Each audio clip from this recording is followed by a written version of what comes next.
घोटाला जो हुआ है, एक डस्टबिन जो है वो 15,000 रुपए की क्यों? क्या वो डस्टबिन खुद चलकर आता था कूड़ा उठाने, या फिर उस डस्टबिन में कूड़ा डालते ही वो कूड़ा सोना बन जाता था? है कि घोटाला हुआ है और स्वास्थ्य विभाग में मंत्री से लेके संतरी सबका इसमें कमीशन बंधा होगा। 15,000 की डस्टबिन में सोना चांदी रखना है या फिर कूड़ा? मंगल पांडे पर और उसमें के जो अधिकारी लोग थे सब पर भ्रष्टाचार निवारण अधिनियम के तहत एफआईआर होना चाहिए। पांडे ने आपको दिलीप जायसवाल से घूस लेकर, दिलीप जायसवाल का किशनगंज में जो मेडिकल कॉलेज है उसको डीम्ड यूनिवर्सिटी का दर्जा दे दिया था। की बात अब तक सम्राट चौधरी का कोई एक बयान तक नहीं आया है। क्या आपने कभी सुना है कि एक डस्टबिन की कीमत 15,000 रुपए है?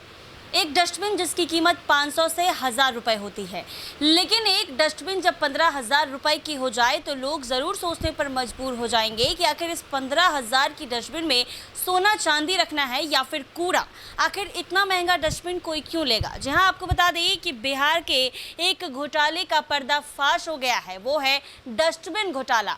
जब बिहार के स्वास्थ्य मंत्री थे मंगल पांडे, उनके राज्य में एक बड़ा घोटाला सामने आया है। एक डस्टबिन की कीमत 15,000 रुपए बताई गई है। बस अब क्या था, उसके बाद से अब सवाल उठने लगे हैं कि आखिर इस घोटाला जो हुआ है, एक डस्टबिन जो है वो 15,000 रुपए की क्यों? क्या वो डस्टबिन खुद चलकर आता था कूड़ा उठाने, या फिर उस डस्टबिन में कूड़ा डालते ही वो कूड़ा सोना बन जाता था? आइए इस पे बातचीत करेंगे। बात करने के लिए हमारे साथ पूर्व आईपीएस अमिताभ दास जी हैं। आइए इनसे बातचीत करते हैं। सर, एक डस्टबिन मुश्किल से 500 से 1,000 रुपए में आती है, लेकिन क्या आपने कभी सुना है कि एक डस्टबिन 15,000 रुपए में मिले? अब जब सुशासन होता है, पूरा सुशासन कूड़ेदान में चला जाता है ना, तो डस्टबिन भी 15,000 में मिलने लगता है।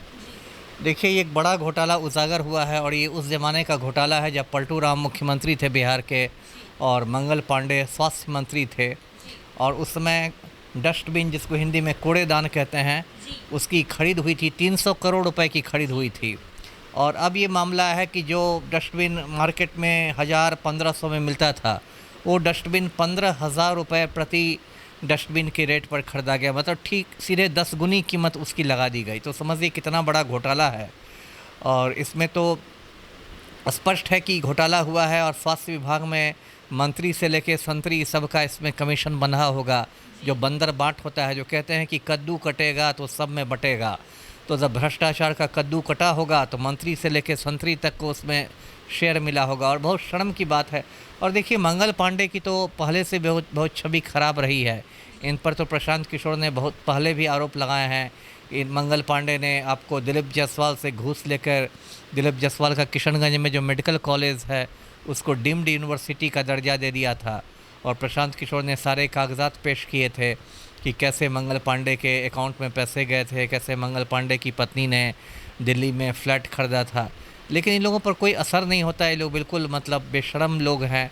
और इस कितने दुख की बात है कि ये जो डस्टबिन घोटाला हुआ है, इसमें दवा खरीद के लिए जो राशि आई थी, गरीब मरीजों के लिए सरकारी अस्पतालों में जो दवा खरीदी जाती है, उस दवा खरीद की राशि को भी इसमें डाइवर्ट कर दिया गया।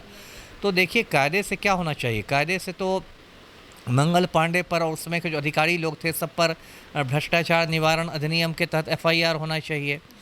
एक देखिए, एक आंगनबाड़ी सेविका 250 रुपया लेती है घूस में, तो उसको निगरानी की टीम एकदम धर दबोचती है। और यहाँ करोड़ों का घोटाला हो गया। और जो कंपनी है, लखनऊ की कोई कंपनी है जिसने ये डस्टबिन सप्लाई किया है 15,000 में एक, तो उस कंपनी को ब्लैक लिस्ट करना चाहिए, काली सूची में डालना चाहिए, जिससे भविष्य में कोई भी उस कंपनी को काम नहीं मिले। तो कायदे से तो ये होना चाहिए, लेकिन बिना तो यहाँ तो कोई कायदे से होता नहीं। हमारे मुख्यमंत्री हैं एआई कैमरे से हरा गमछा ट्रैक करने में व्यस्त हैं, तो अब इसमें क्या करेंगे? और सच पूछिए तो ये अभी हमारे वर्तमान स्वास्थ्य मंत्री हैं निशांत कुमार, जो पलटू राम के बेटे हैं, उनके लिए भी ये घोटाला एक चुनौती है। क्योंकि निशांत कुमार अपनी छवि को निखारने में लगे हुए हैं। कभी अचानक पीएमसीएच पर रेड कर देंगे, उसके प्रिंसिपल का तबादला कर देंगे, दिखा रहे हैं कि मैं बहुत एक कड़क स्वास्थ्य मंत्री हूँ। तो यदि अब आप स्वास्थ्य मंत्री हैं बिहार के और आपके विभाग में इतना बड़ा घोटाला पकड़ाया है, तो आपको चाहिए कि आप सबको चिन्हित करके, दोषियों को चिन्हित करके ये पूरा एफआईआर करवाइए और सबसे पैसे वसूल कराइए। लेकिन इसमें भी निशांत कुमार कुछ करेंगे नहीं। जी सर, क्या यही वजह थी कि तमाम मंत्री बदल जाते थे लेकिन मंगल पांडे नहीं बदलते? वो तो है ही। देखिए, पूरा इन लोगों ने एक लूट खसोट का एक सिस्टम बना दिया है। और ये भाजपाई लोग तो ऐसे हैं कि भ्रष्टाचार भी करेंगे और पकड़ाने पर जय श्री राम कर देंगे, हिंदू खतरे में आ गया, और यही बात है। और इन लोगों ने एक संस्कृति बना दी है घोटाले की। और बिहार के बारे में, बिहार का दुर्भाग्य, हिंदुस्तान का सबसे गरीब राज्य है बिहार। एक तो भारत ही गरीब देश है, उसमें सबसे गरीब राज्य है बिहार, और वहाँ इतने बड़े बड़े घोटाले होंगे, मरीजों की दवा का पैसा भी लग जाएगा। और इस पर देखिए कितने शर्म की बात है, अब तक सम्राट चौधरी का कोई एक मतलब बयान तक नहीं आया है। तो इस पर तो विपक्ष को पूरा हमलावर होना चाहिए, तेजस्वी यादव को या जो प्रशांत किशोर हैं, विपक्ष को पूरा हमलावर होना चाहिए इस डस्टबिन घोटाले को लेकर। जी, कल NBC 24 की टीम ने मंगल पांडे से सवाल भी पूछा था कि सर डस्टबिन घोटाला क्या मामला, बौखला के निकल लिए लेकिन कुछ बोले नहीं। हाँ, तो अब क्या है बोलने के लिए, उनके पास है क्या? वो तो बोल नहीं सकते, वो तो पतली गली से भागेंगे, और ज़्यादा पूछती तो जय श्री राम करने लगते। इन लोग के पास कुछ है नहीं, इन लोगों ने पूरे बिहार को लूट खसोट लिया है। और प्रधानमंत्री बात बनाते हैं कि ना खाऊंगा ना खाने दूंगा, लेकिन सारे लुटेरे, सारे भ्रष्ट उन्हीं की पार्टी में बैठे हुए हैं। जी, यानी मंगल पांडे इस घोटाले में शामिल हैं। 200% शामिल हैं। कायदे से उनको इस घोटाले में जेल होना चाहिए था। जी, बिल्कुल बिल्कुल।